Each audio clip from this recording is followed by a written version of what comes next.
Is that the knife you used to stab Katie and Nathan? I didn't stab Katie and Nathan. Is your phone going to put you in the area of their house tonight? No, I wasn't in the area of their house. This is Alex Muanambuta. Convinced he can talk his way out of a violent attack he claims he had nothing to do with. So we have essentially an hour and 20 minutes that you're gone. No, I just drove to the mosque and I drove back home. But there's just one problem. One of the victims survived, and she has already told detectives everything. So why would Kate, nearly dying, who knows if she's going to make it, say that my cousin Alex is the one who did this? On the night of March 21st, 2025, Alex Muanambuta showed up at the apartment of 22-year-old couple Nathan Gudeman and Katie Lassie on West Healy Street in Champaign, claiming he was looking for his girlfriend, Lassie's cousin. Lassie let him inside, not expecting any danger from someone she once trusted. Moments later, without warning, Muanambuta attacked Nathan, stabbing him multiple times before turning on Lassie and brutally assaulting her as well. Nathan tried to escape, but Muanambuta chased him down, caught up to him, stabbed him again, and slit his throat, leaving him to bleed out before police could reach him, while Lassie was rushed to the hospital in critical condition. Using license plate data, police quickly identified Muanambuta as the primary suspect, arrested him, and brought him in for questioning to understand what led to such a violent attack. You go to sleep, you wake up around 8, Yes. and then you say you get ready to go to church. What does that look like in your customs?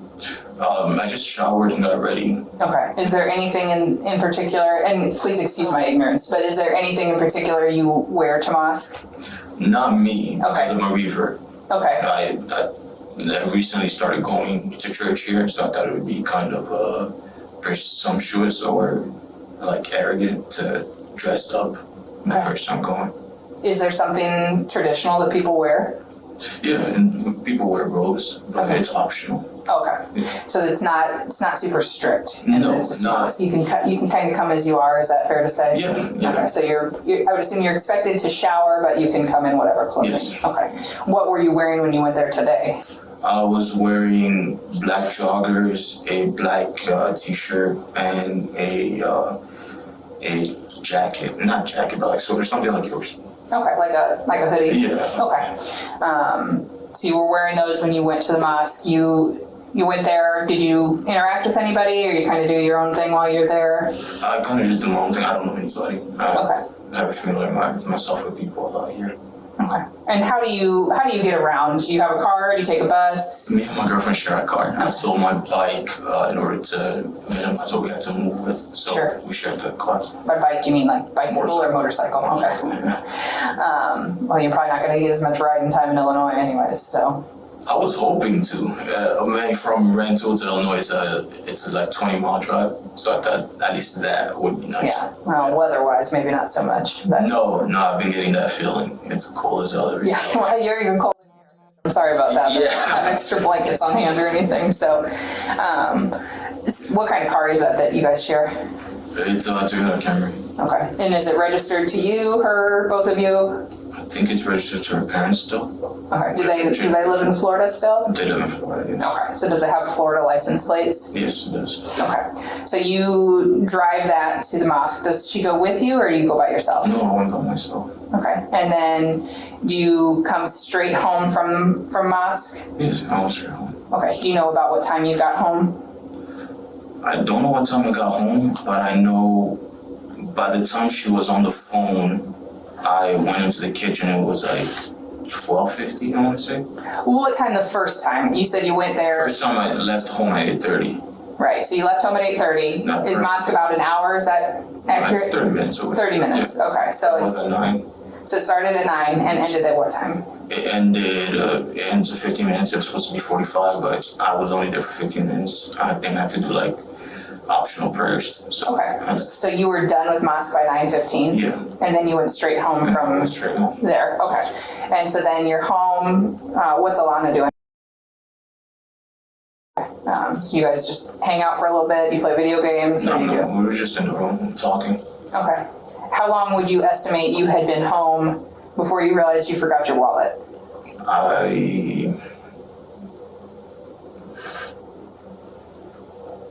I couldn't really put a time on it, but I was home for a while. Okay, so is it fair to say you were home for more than 5 minutes, but you weren't home for hours? Is that? Maybe like an hour, but not Okay. hours. Yeah, 'cause Okay. we did talk for a while. So so you left from home, Yes. and you went where? To the mosque. You went straight to the mosque from home? Yes. Okay, and you were able to then go in, get your wallet? Yeah, Okay. and my wallet. Okay. Where'd you leave your wallet? I actually put it under my car seat. At this point, Muanim Bhutta probably thought he was doing great with his alibi. However, experienced detectives will spot red flags, even in a story that sounds logical at first.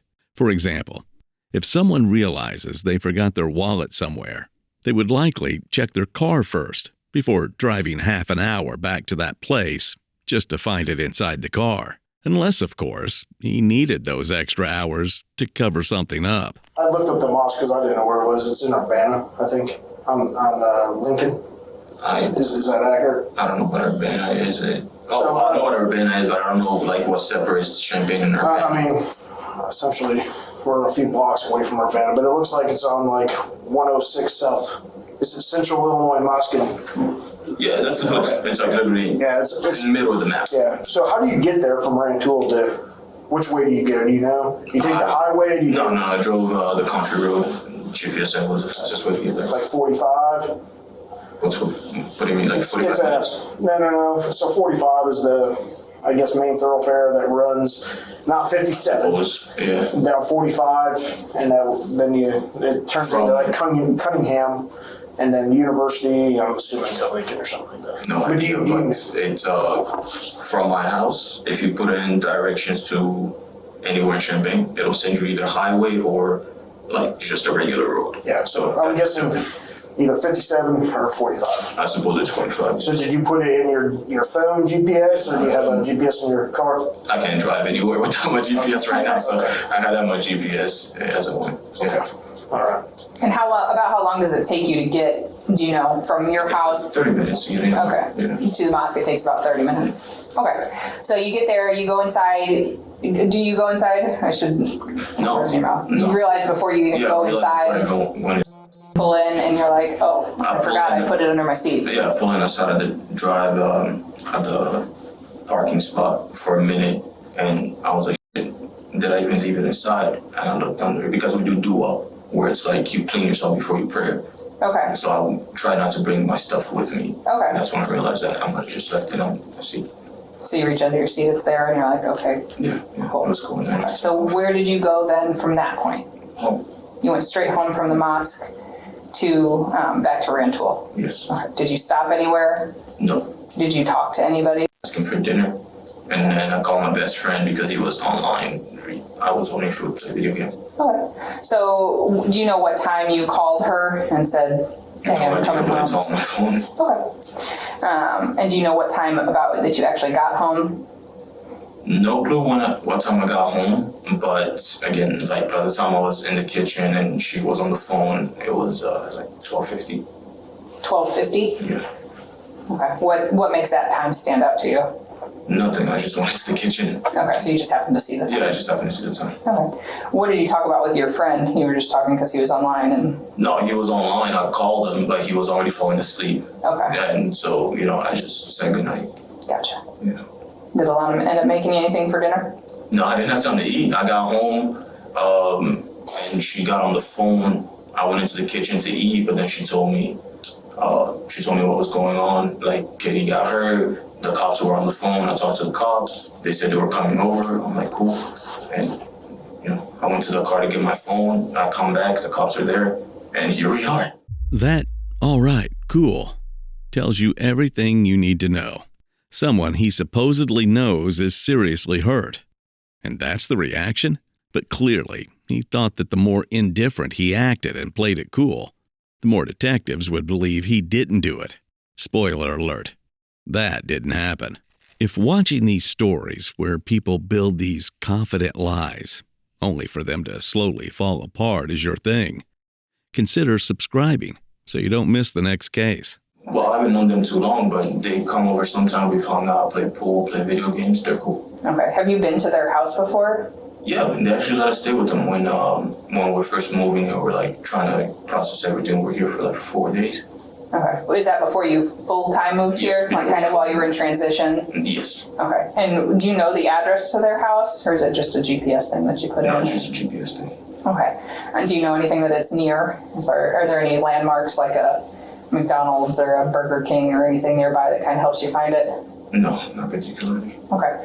So you've seen them a couple of times. Do you know the last time that you saw them? Last time I saw them, they came over to play Wii, probably like 2 weeks ago. They came to your house in Rantoul? Yeah, came to our house in Rantoul. Do you know the last time you were at their house? Last time I was at their house was probably when we first, no. A week ago, maybe, because we were in town and we thought we should go say hi. Okay, so just stopped in to say hi. Were Yeah, you there very long, or? No, not at all, because just ago. Okay. What are they into? I've never met them. I don't know anything about them. I don't know. I mean, are they churchgoers? Are they partiers? Do they have jobs? Do you know anything They have about jobs. them? Yeah, they both have jobs. They both work in restaurants. Okay. Do you know what restaurants they work in? No. Okay. Have there been, anytime you've been over there, has there been other people there? No. It's just been the two of them. They don't, Yeah. it's not like they or something and No. you guys were all there together. No, I don't think it's been enough time for us to really get to do anything like that together. Okay. Do you know how long they've been dating? Almost the same time as me, I don't know. Okay, so about 3 From years. what she tells me, yeah, they met around the same time we met. Okay. Do you know, do they live there together? Yes, they live together. Okay. And is this a house, an apartment? What is it? It's, I don't know, this place is weird. I think it's like a basement. Okay. So it's like split, but it's not necessarily like an apartment building? Like there's a house and then it's like a basement. Okay, so there's kind of an upstairs area and a downstairs area, That's and they live in the downstairs area. Yes. Is that right? Okay. Do they have access to the upstairs area that you know of, or it's just? Not that I know of, no. What Muanambuta clearly didn't understand is that pretending he knows nothing about the victims isn't going to distance him from the scene magically. If anything, it has the opposite effect on detectives. Because if you've lived with someone for a few days and then continue seeing them from time to time, you would know at least something about them. It's not like you invite someone over for a game night and never say a word to them, right? So there are no issues between you guys? No. And when's the last time I know you hung out with them maybe like a week ago, but do you communicate with them through the phone or through Instagram, Snapchat, whatever kids are using these days? No, but that was it. Okay, and is that via the telephone? We just texted. Okay, Yeah. all right. But you didn't talk to either of them today? No, I didn't talk to him. And you didn't swing by their house anytime this evening, anything like that? Okay. So we have, we call them ALPRs, or license plate readers. Yeah. Is our license plate readers going to capture you anywhere besides Rantoul and Urbana? Is it going to see anything like that? Okay. It was a pretty straight shot both ways. Okay. This is interesting because, in the meantime, one of the witnesses told detectives they saw a man running from the scene dressed all in black, which closely matches the outfit he claimed he was wearing at the mosque. But that wasn't the only thing that didn't add up about that night, and detectives were about to start pressing him with questions. So when you got back home, you get home, you leave, you go to mosque. Yeah. You're only at mosque for 15 minutes or so? First time around, yes. Tonight? Yes. Okay. You leave. Go. You go straight back? Yes. You didn't stop anywhere? No. Okay. When you get back, you hang out, talk to Alana for a little bit, Yes. chit chat. Yes. That's when you realize you left your wallet. Yes. Speaking of Alana, is she all right? I'm sure she's working. Yeah, she's okay. You guys left her home? Yeah, she's still at the house. Yep. So when you leave back out, Yeah. do you take the same route back? Yeah. I went to the country road again. It was still a fast travel. Okay. Get there, realize that your wallet's underneath your seat, Yes. pull it out. You never go inside? No, I didn't. Okay. Is there cameras at the mosque? Yeah, there's cameras outside. Okay, so we should be able to see you when you come there the first time. Yes. We should see you leave. Yes. We should see you come back Yes. in the parking lot and not go in. Yeah. Okay. You leave there, you go home. Yes. When you get home, or on your way home, do you communicate? I think you said you asked her earlier. Yeah, I called her because I was wondering if there was anything to eat in the fridge. Okay. When you get home, do you change clothes? Do you take a shower? Or what do you do? Yeah, I showered and I put on these clothes that were downstairs. Okay. What's the reasoning? And again, this is stupidity on my end, but is there a reason why you showered a second time when you just showered right before mosque? It was raining when I came back. I had the feeling of rain. My skin feels sticky. And what kind of clothes did you have on? Was it those black joggers? Black joggers, black t-shirt, and a sweater. Okay. And where are those clothes? They're in my gaming room. In your gaming room? Yes. Okay. Are they in a hamper? Are they on the floor? On the floor. I pretty much the clothes on the floor. Okay. So then you get a shower? Yeah, I went in to grab a piece of underwear, and that's when she was on the phone. She seemed distressed. Okay. So I asked her what's going on. She's like, I just gotta make a call. So she went downstairs to talk. I went downstairs to grab my clothes. When she came out, the cop wanted to talk to me. Okay. And do you remember what the cop asked you?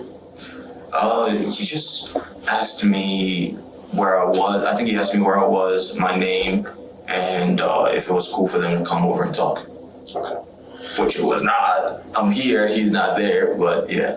Okay, and then you go outside to your car to get your phone. Yes. And then as you're coming back in, that's when officer. Yes, as I'm coming back into the house, that's when officer grabbed me.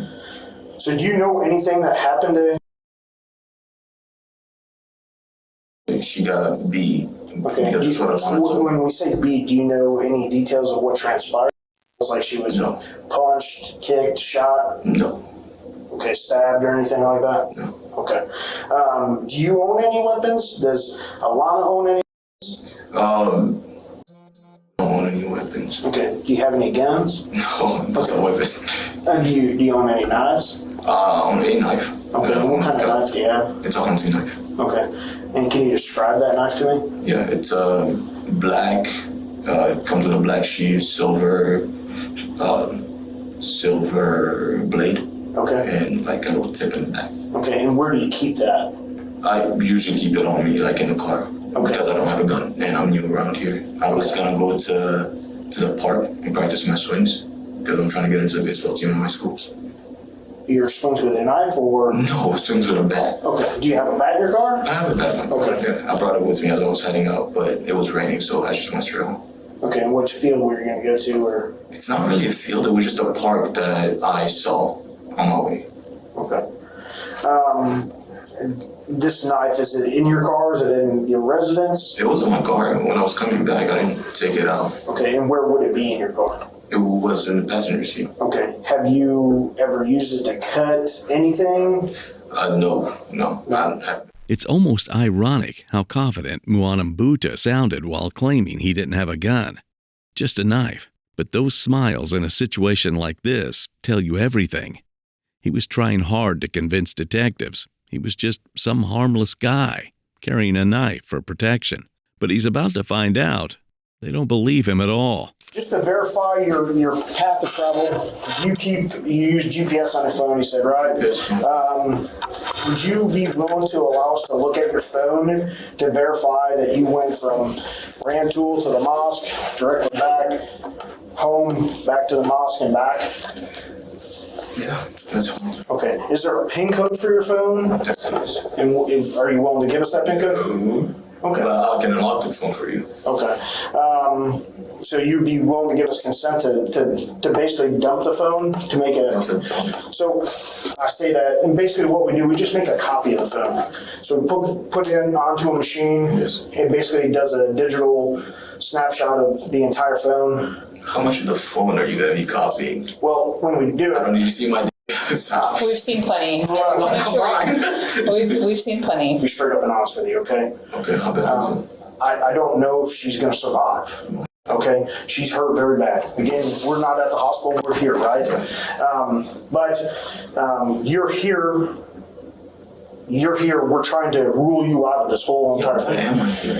So again, your name came up as being potentially involved in this. That's why we're trying to rule you out. So your phone can very well help that. Again, if you're willing to do that, are you willing to give consent for that? I'm willing, to let you see my GPS travels. Okay. Are you willing to let us make a copy of the entire phone? Sure. Would that copy be refreshing? So what It's just like a singular copy, like moving a file around. Right, like if you do things on it in the future, we can't get that, okay? So it's like it would take, like you said, it would take a snapshot of it as it is right now. It wouldn't be like we follow, if you text somebody tomorrow, it's not gonna give us that, okay? It's just giving us exactly what it is right now. Now, we can't pick and choose. We can't say, we want this whole phone except pics. Like, we can't, unfortunately, we can't put that. I would love it if we could put that, but we can't. So it makes us a whole copy. Clearly, we're not going to be, spending time on looking for those things, but we just have to be honest with you. It gives us the whole thing, we can't pick and choose what it gives us. And with this machine we hook it up to, we need the PIN code. Because when you hook it up to the machine, it actually gets typed in the PIN code. That's why I asked you for it. Gotcha. So, we would need the PIN code to get this done. And if you're willing to do that, I can see if one of our supervisors who's trained in this is willing to get this thing on the machine and get it done. Okay. How long would that take? What kind of phone is it? It's an Android. I don't know. I'm not. It depends sometimes on how much data you have on there. So I just looked through phone this week that had 63,000 photos. And that's going to take a little bit of time. Now, if you're just a casual user and you have text messages and you have, some photos and some videos, it doesn't take quite as long. But if you're going to have, 100,000 photos or something like that, it might take a little bit longer. But we're not talking days or anything like that. It would be within a couple of hours. Take a look at his face right here. He knows he can't say no to handing over his phone, because that would instantly kill the innocent act. But at the same time, this is the last thing he wants to agree to. So he does what most suspects do in this moment. He starts buying himself time. So here's the deal, man. I just want you to be honest with us, okay? Were you... Because we looked at your LPRs, okay? And obviously, we see you leave around 8, and correct me if I'm wrong on this. I'll double check it. Leave at like 8:30, right? You hit a Rantoul at 9:01. So at 8:33, okay, your vehicle is captured at Veterans and Chinook, which is in Rantoul, okay? At 9:01, you're captured northbound on 45, which would be going back towards Rantoul. Okay. Is northbound, okay? Then at 9:06, you're going southwest on Willow Pond and Veterans. Okay. Okay, and then at 11:17, you're again northbound on Willow Pond and Veterans. And then at shortly after midnight, 12:30, presumably when you came home the last time, you were back in Rantoul again. Yeah. Okay. Which there's like a decent sized gap running to the mosque and back to Rantoul. So where were you during that period of time? That's the gap we need to fill in.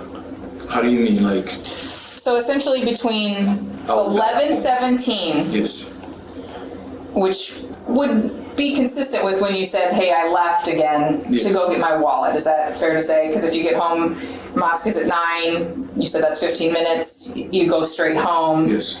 Presumably then you'd be home around 9:45, 10 o'clock. Yes. Is that accurate? Okay.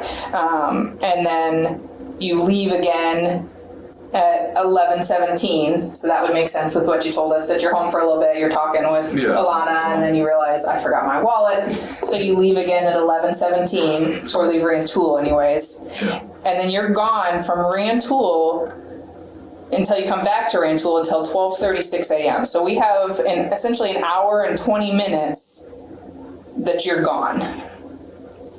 No, I just drove to the mosque and I drove back home. Okay. So that doesn't, like, we left Rantoul, came here. I mean, it takes maybe 20 minutes, maybe 25, depending on speed. And so we're trying to just make sure you're being truthful with us. Of course. And you did go from point A to point B. I did. So if he leaves at 8:30, there's one going back into Rantoul at 9:01. So that tells me that where did you go from 8:30 to 9 o'clock? I went to the mosque. Okay, and by 9:01 you're back in Rantoul? Well, this was 45 northbound. In Rantoul. At 9:01, your car is in Rantoul. Okay. So then at 9:06. 9:06. Still in Rantoul. And then what time again is he leaving? Then 11:17. Yeah. So you're home for an hour. An hour and some change. Yeah. And then you leave again. Were you on time to mosque? Were you there by 9 o'clock? Or were you late or? No, I wasn't exceptionally late. Okay. I got there on time. Okay, so it starts, and again, excuse my ignorance, please, but it's something that starts at 9 o'clock. It's like, okay. No, it's open 24/7. You can pray whenever. Okay. You pray 5 times a day, so you go in whenever you can. You pray because I work Sunday to Thursday. Okay. I only go in on the weekend. Muanim Bhutta was still confident he could outsmart the detectives, thinking there was no one who could contradict his story. However, what he didn't know was that at the scene, Katie pretended to be dead, which ultimately saved her life. The knife narrowly missed her carotid artery by just 1 millimeter.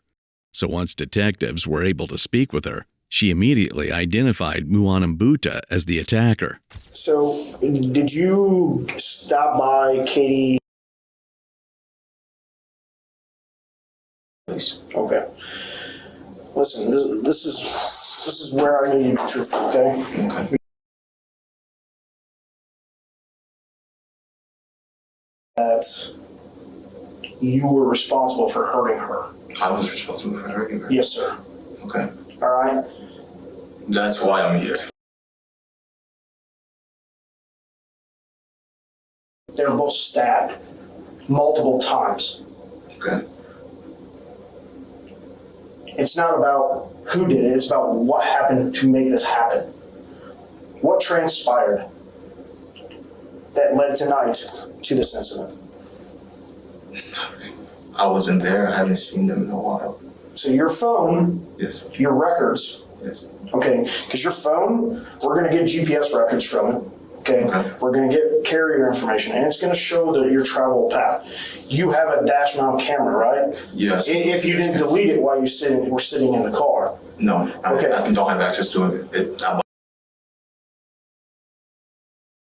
I already told her to do so. Yes. And we're going to process the car. We know there's a knife sitting on the passenger seat. There is. Okay. Is that the knife you used to stab Katie and Nathan? I didn't stab Katie and Nathan. The knife is mine. Okay. Is there going to be blood on that knife? No. Okay. I haven't used the knife. I've never used it to stab or kill. Have you bought another knife besides the knife that's in that car? No, only owned the one. Okay. So who? About what? You bought 2 knives. No, I only have the one knife. Okay. Where's the switchblade? Is the way she described it to me. I haven't had my switchblade in a long time. Okay. Where is it? No, I lost it. I haven't had it in a while. Okay. I misplaced it amongst the move. Okay. So why would Kate, nearly dying, who knows if she's going to make it, Right. say that my cousin Alex is the one who did this? Your name's Alex, correct? It is Alex, yes. Okay. Why would she say that? I have no idea. I don't know why she would say And why would there be a description of a person in all black running away from the scene? You get home and you immediately go shower. That's It doesn't make. That seemed very off to her too, and you can correct me if I'm wrong on that. That seemed after, she came asking me about it because I went into the shower right away. But that seems after her because she's been worried about me since the move. She's been worried that well, that's kind of personal to talk about, but she's been worried that there's been a distance between us due to the difficulties with the move. Did you not want to move here? I wanted to move here. But when we first started talking about it, was because she wanted to go to vet school. And that's farms in Illinois. She could have worked on farms, got more experience. So she feels like, even though I tell her it's okay, she feels like I sacrificed too much to move here and I'm secretly not happy. So she thinks there's some resentment there. Is that? Not that fair to say? resentment. No, not resentment. Okay. But she just thinks I'm not as happy as I put out. But I'm doing great here. I don't hate that we moved here. She says that mostly because all of my friends and family are back in Florida. Do you resent her relationship? No, I don't know much about their relationship, but I'm happy that she had she had friends back in Florida, but they didn't really see each other because she was so busy with school. So that's also part of the reason why we wanted to live in Champaign, but we couldn't find housing in Champaign in January, so we moved to Renton. But part of the reason was to be closer to a family member age so they can hang out. Well, that wasn't entirely true, because what detectives later learned from Katie is that her cousin and Muanambuta had a pretty tense relationship, mainly because he didn't actually want to move. That turned into his paranoia that she might leave him. For some reason, he believed Katie was a negative influence on her. While no clear motive was ever proven, prosecutors would later argue that Muanambuta wanted to cut off Lassie's influence on his girlfriend and prevent her from leaving him. These clothes that you had on, Yes. are they going to have blood on them? No, they wouldn't have blood on them. Again, I'm just trying to figure out. It's not like a random stranger just threw out her name, right? This is somebody who knows you. You know where she lives. You know where they live. You know how to get to their house. No. She goes and she tells some stranger or a neighbor, whoever she told. I don't want to lie to you. I don't know exactly who she told. But that is what she told them, is that Alex did this. As she is basically bleeding out. She may not make it. It's the question of why this happened. And listen, man, if something happened, tell us what happened. Let's figure this out. Why this happened tonight the way it did. What is behind it? There's a lot of anger or something behind this for somebody to do this. I have no anger towards them or towards my girlfriend. There's no resentment for the move or anything of the sort. I don't know why this happened, but you guys clearly seem to think that I do, or that I'm responsible. Well, the reason is because of what She brought my name up, yes. I don't know why she would bring my And name. any reasonable person in this world, if somebody who is dying Right. says that, you have to follow down that lead, right? No, of course. Okay. And I've been here And trying to cooperate in that. your path of travel is a little questionable to me. Okay, but is your phone going to show us anywhere? This is your chance to get ahead of things. Is your phone going to put you in the area of their house tonight? No, I wasn't in the area of their house. Okay. Did you turn off your GPS tonight? No, my phone's been on all day. Okay, but did you turn off like GPS location or anything like that? No. Okay. Again, we need to figure out why. If it's not you, who do you know would have done this? I know nobody here. I know my girlfriend. I know Kate. And some of her family member in Champaign, but that's it. Okay. Do you have any, can I see your hand? Do you have any marks on your hands or anything? There's no marks on my hands. Well, I mean, I do work in a warehouse, so there could very well be Okay, just like this. cuts on my hands. Here, Muanambuta immediately starts explaining the cuts on his hands, saying they're from work. Later, when detectives come to photograph them, he changes the story and says they're from the gym. But at this point, it doesn't really matter what he says, because detectives already have the survivor's statement, and soon they'll have blood test results that won't work in his favor. Two things. We took your Crocs, right? Yeah. Okay.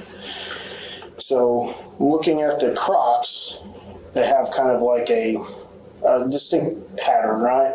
Okay. Okay. So, it's sort of like this pattern. Now, I can't say it's this exact pattern. I'm not an analyst who can analyze that, but that's a blood footprint that obviously is blood.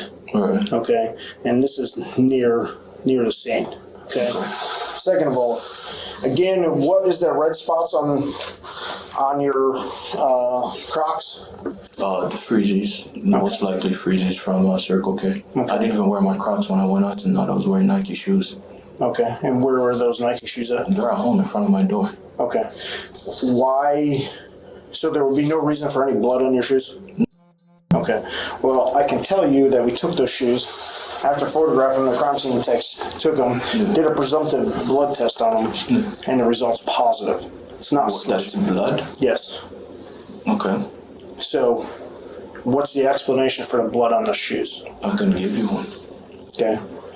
Is it because you were at this residence tonight and some stuff happened and you stabbed two people? No. One dead, one fighting for her life? I wore my Nike shoes when I went out tonight. I only put on my Crocs when I went to the car. Okay, so whose blood would they be then? I wouldn't. So would there be any reason for if we send it to the lab? No, it wouldn't. No blood, no reason whatsoever. I haven't hurt anybody. I didn't have any blood. Okay. All right. Well, again, we just want to know why. I can tell you. Okay. We're gonna go through that area again, look for cameras, stuff like that. Again, no reason why your vehicle, yourself, is going to be in that block, that area, that section of town. I wasn't there today. Okay. Would there be a history in your phone showing you like putting in this address or anything? The few times I've been there, yeah. Okay. But those would be dated. Did you delete any of your history? My travel history? Yeah. No, I don't know how to. Okay. Did you delete any? Because the sergeant who's dumping it, he can see that you had the dash cam app open on your phone. Did you delete any videos out of that? No, I didn't delete any videos. Yes. Okay. Again, we haven't analyzed the data that we're getting, but I just want to. I've been very forthcoming with everything because I'd like to clear my name. Yeah. But I'm also uncomfortable here and I would like to not stay much longer. So if you're going to keep me for another 5 hours, I would like a lawyer. Okay. Right after the detectives come in with some evidence, he decides to do what anyone in his position would do. He asks for a lawyer. However, after speaking with his parents, he chooses to continue talking to detectives, and they urge him to cooperate and tell them the truth. But if you thought he was finally going to admit what happened, you were wrong. My mom tells me that I should just keep being honest with you guys. That's probably the best way to handle all this. And I do trust what she says, so. Okay. So I just want to be perfectly clear. So you, and not under just advice of your mom, but you as an adult man. Yes. You are saying. Mommy told me. Right. I get it. Like, I'm 40 years old and my mommy tells me something and I'm still probably going to listen to her, right? But I can still make my own decisions too. So I want to make sure that this is your decision, that you are saying, I still want to have more conversations without having an attorney here at this time. Did you let them know that I was here? Did I Did you let the public defender's office? So no, and I can't speak for whether if they let the state's attorney's office know. I think somebody did tell them that you have requested a lawyer. No. As we kind of explained to you, you requesting a lawyer doesn't mean a lawyer is going to come here right now. It just want somebody to know what's. Yeah, it just means, and of course it's all recorded too. So obviously we have it recorded that you had asked for a lawyer. We've let the state's attorney's office know that because they're still working on the warrants and whatnot that you were talking to us, and then at some point I'd feel more comfortable with a lawyer, which is obviously perfectly within your right, which is why we didn't continue to have any more questions with you, okay?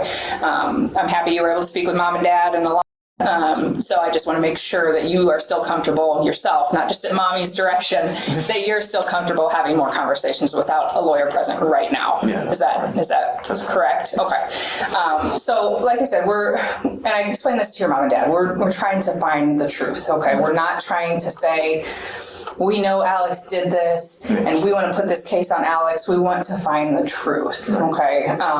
There are major gaps in your timeline and in your statement that give us some problems, okay, in terms of where your vehicle hit on the license plate readers. Other surveillance video that we have, including from the front of the house of where this happened, with Nathan running by somebody running right behind him as he's pleading for his life, running down the street. Yeah.